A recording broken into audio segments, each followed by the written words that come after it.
The saddest part about compounding is this. Most people don't fail because it doesn't work. They fail because they quit right before it starts looking powerful. That's why compounding feels like a scam in the beginning. You put money in. Nothing crazy happens. You wait.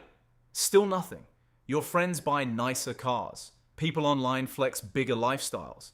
Some random guy claims he made $10,000 in a week, and you're sitting there like, cool, my index fund made enough to buy a sandwich.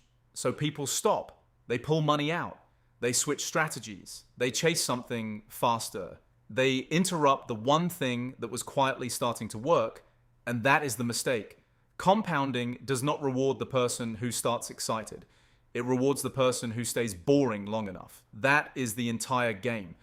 Because compounding is not magic. It is repetition plus time. And the problem is that the first part feels terrible. The beginning looks weak. The beginning looks slow. The beginning looks like nothing is happening. And humans hate nothing. We want proof. We want movement. We want the chart to go up and make us feel smart.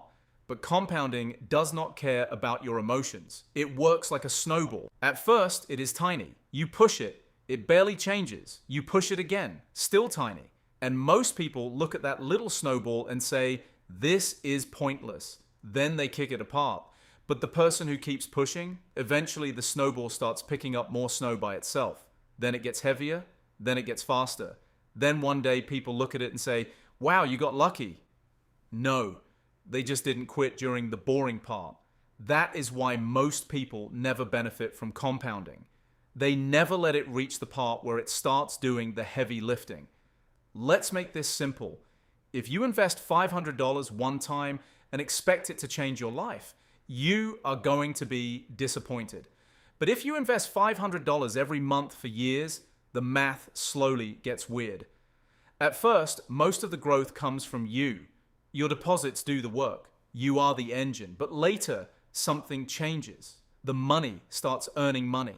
Then that money earns more money. Then the growth starts coming less from your effort and more from the machine you built. That is compounding. And it is boring before it is powerful. That's the part people misunderstand. They think wealth building is supposed to feel exciting.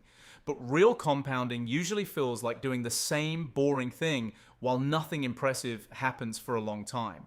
And that is why it is so hard. Not because the math is complicated, because the psychology is brutal. Imagine putting money away every month for 2 years. You sacrifice a little. You stay disciplined. You say no to some things. And after all that, your portfolio still does not look life-changing. That is where people break. They think, this is too slow. I started too late.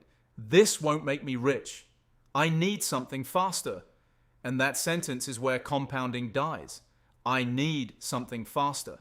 That is the doorway to bad decisions, risky trades, hot stocks, crypto gambling, overcomplicated strategies, buying something because everyone is talking about it, selling something because it got boring. People don't usually destroy compounding in one dramatic moment.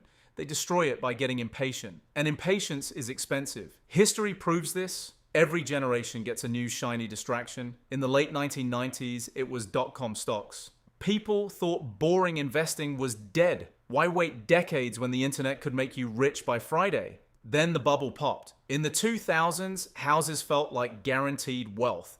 People believed prices could only go up. Then 2008 happened. More recently, crypto, meme stocks, and hype cycles convinced people again that slow wealth was for losers. Same story, different costume. People leave the boring machine because the exciting machine looks faster, but fast is not the same as durable, and wealth that comes fast often leaves fast too. Compounding is different. Compounding is quiet. It does not scream for attention. It does not promise overnight transformation. It just asks one painful question.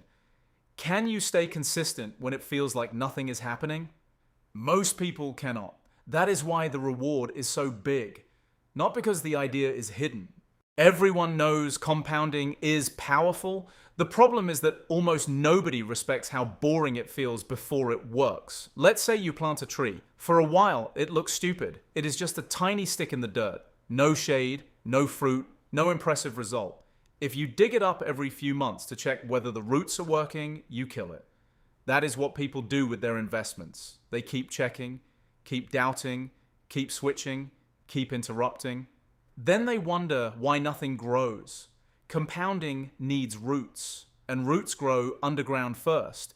That means the part that matters most is often the part you cannot see yet. That is hard to accept, especially when everything online trains you to expect instant proof.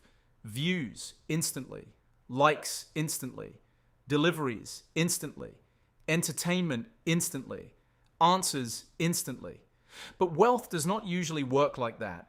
Wealth punishes impatience, because if you need to feel rewarded every week, you will keep abandoning long-term systems for short-term excitement. And short-term excitement is usually where your money goes to die. Now, this does not mean you should blindly throw money into anything and wait forever. Bad investments do exist, high fees matter, scams exist, risk matters. But for most normal people, the main issue is not that they are too patient with bad plans. It is that they are too impatient with decent ones. They start, then stop, start, then stop. Invest for a few months, pause, pull money out, restart later, change plans, chase something else. And every restart resets momentum. That is why they feel like they are always beginning. They are. Because compounding cannot help you if you keep deleting the progress. This is also why emergency funds matter. Because if you invest money you might need next month, you are setting yourself up to interrupt the machine. Life hits, the car breaks, a bill appears, work slows down, and now your investment account becomes your emergency fund. That is not compounding. That is financial ping pong. Money goes in, money comes out, money goes in, money comes out. No wonder nothing builds. So before compounding can really work, your money needs structure. Emergency fund first, high interest debt under control, basic stability. Then long-term money can stay long-term. Because the real secret is not just investing, it is staying invested. That is the part nobody can do for you. An app can automate the transfer. A fund can hold the assets. A chart can show the growth. But only you can stop yourself from interrupting it. And that is where wealth is built. In the boring middle. Not the exciting start. Not the impressive finish. The middle. The years where it feels slow. The years where nobody notices. The years where your results look small compared to the effort. Those are the years that separate people. Because once compounding finally gets momentum, it becomes obvious. But by then, most people already quit. That is the tragedy. They wanted proof before they gave the process enough time to produce proof. So what should you do? First, stop judging compounding by the first few years. The first few years are not supposed to look amazing. They are supposed to build the base. Second, make it automatic. If investing depends on your mood, it will fail. Your mood is not a strategy. Set the contribution. Make it repeat. Remove the drama. Third, protect the machine. Do not invest money that should be emergency money. Do not let lifestyle creep steal the contribution. Do not keep switching strategies because you are bored. Boredom is not a problem. Boredom is often a sign that you are finally doing something sustainable. Fourth, understand the real win. The win is not getting rich next month. The win is building a system that keeps working even when you stop paying attention every second. That is what compounding needs. Time, consistency, protection, patience, not hype, not genius, not constant action. So here is the final thought. Most people quit before compounding starts working because the early years feel too small to matter. But those years are the roots. And if you destroy the roots because the tree is not tall yet, you never get the shade. That is why patience pays. Not because waiting is easy, because almost nobody can do it long enough. Subscribe for more simple, animated finance videos.